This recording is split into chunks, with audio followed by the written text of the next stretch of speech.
এটা সমস্যা আমাৰ সন্মুখত আহিছে পঞ্চায়ত ইলেকশ্যনক লৈ আজি যদি আমি পঞ্চায়ত ইলেকশ্যন ঘোষণা কৰো আমাক এমাহ সময় লাগে পঞ্চায়ত পাতিবৰ কাৰণে আৰু আজি আমি 10 জানুৱাৰীত আজি গধূলিলৈকে এতিয়া আমি বহি আছো গোটেই কেবিনেটখনে যে উচ্চ ন্যায়ালয়ৰ যিগৰাকী ন্যায়াধীশ মহামান্য তেখেতে কোৰ্টত আজি ঘোষণা কৰিছিলে যে আজিৰ ভিতৰত তেওঁ জাজমেন্টটো দিব কিন্তু এতিয়ালৈকে আমি বহি আছো জাজমেন্টটো অহা নাই গোটেই কেবিনেটখনে ইনফেক্ট 3 ঘণ্টা সময় আমি বহি আছিলো যে জাজমেন্টটো আহিব অলপ পিছত আহিব এতিয়া আহিব এনেকৈ আমি অপেক্ষা কৰি আছো ইনফেক্ট দিনৰ 2টা বজাৰ পৰা আমি অপেক্ষা কৰি আছিলো সাধাৰণতে চৰকাৰসমূহে পঞ্চায়ত পাতিব নোখোজে যে আমি পঞ্চায়ত নাপাতো ইমান ইলেকশ্যনত আমি ৰিস্ক নলওঁ বিশেষকৈ বিধানসভাৰ নিৰ্বাচনৰ আগে কোনো চৰকাৰে পঞ্চায়ত পাতিব নোখোজে আমি পঞ্চায়ত পাতিবৰ কাৰণে উদ্গ্ৰীৱ হৈ বহি আছো কিন্তু এই পৰ্যন্ত মই অলপ আগতে মহা অধিবক্তা দেৱজিৎ শইকীয়াক টেলিফোন কৰিছিলো তেওঁ কৈছে যে এই সময়লৈকে জাজমেন্টটো ডিক্টেশ্যন হৈ আছে জাজমেন্ট অহা নাই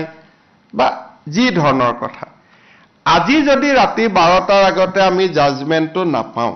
পজিটিভ বা নেগেটিভ যি নহওক তেতিয়াহলে আমি পঞ্চায়ত ইলেকশ্যনটো একেবাৰে মেট্ৰিক বা হায়াৰ সেকেন্ডাৰী পৰীক্ষাৰ পিছলৈকে লৈ যাব লাগিব কাৰণ 14 ফেব্ৰুৱাৰীৰ পৰা মেট্ৰিক আৰু হায়াৰ সেকেন্ডাৰী আৰম্ভ হ'ব আৰু যদি এবাৰ ইলেকশ্যন কৰিলে একমাহ সময় লাগে নটিফিকেশনৰ পৰা আৰু দুটা ফেজত কৰিলে আজি হল 10 তাৰিখ 10 ফেব্ৰুৱাৰীত এটা হ'ব পাৰে 12 ফেব্ৰুৱাৰীত এটা ইলেকশ্যন হ'ব পাৰে কিন্তু আজি যদি ৰাতি 12টাৰ আগতে যদি হাইকোৰ্টৰ পৰা অৰ্ডাৰটো ওলাই নাহে আৰু পিছৰ 10 দিনো হাইকোৰ্ট বন্ধ আছে গতিকে তাৰ পৰিপ্ৰেক্ষিতত মই ভাবো যে পঞ্চায়ত ইলেকশ্যন পতাটো অসম্ভৱ হৈ পৰিব কাৰণ মেট্ৰিক আৰু হায়াৰ সেকেন্ডাৰী পৰীক্ষাৰ মাজত পঞ্চায়ত ইলেকশ্যন পাতিব পৰা নাযাব গতিকে যি সকলে মোক সুধি আছে যে পঞ্চায়ত ইলেকশ্যন কেতিয়া হ'ব মোৰ উত্তৰ এইটোৱে যে চৰকাৰে আজি 3 দিন ধৰি আৰু কেছবিলাক হৈছে অকল এটা কৰিমগঞ্জ জিলাৰ 19খন পঞ্চায়ত লৈ বাকি অসমখন ইয়াৰ লগত জড়িতই নাই কৰিমগঞ্জ জিলাৰ 19খন পঞ্চায়ত লাগিলে কৰিমগঞ্জ জিলাত ইলেকশ্যন নাপাতিলেও হৈ গ'লহেঁতেন বাকি জায়গাখিনিত ইলেকশ্যন পাতিব আমি অনুমতিটো পালে আমি ইলেকশ্যন পাতি দিলোহেঁতেন এই 12টা বজালৈকে আমি অপেক্ষা কৰিম কিন্তু আজি যদি ৰাতি 12টা বজাৰ ভিতৰত যদি নাহেগৈ হাইকোৰ্টৰ পৰা তেতিয়াহলে মই ভাবো যে মেট্ৰিক আৰু হায়াৰ সেকেন্ডাৰী পৰীক্ষাৰ আগত ইলেকশ্যন হোৱাটো অসম্ভৱ হৈ পৰিব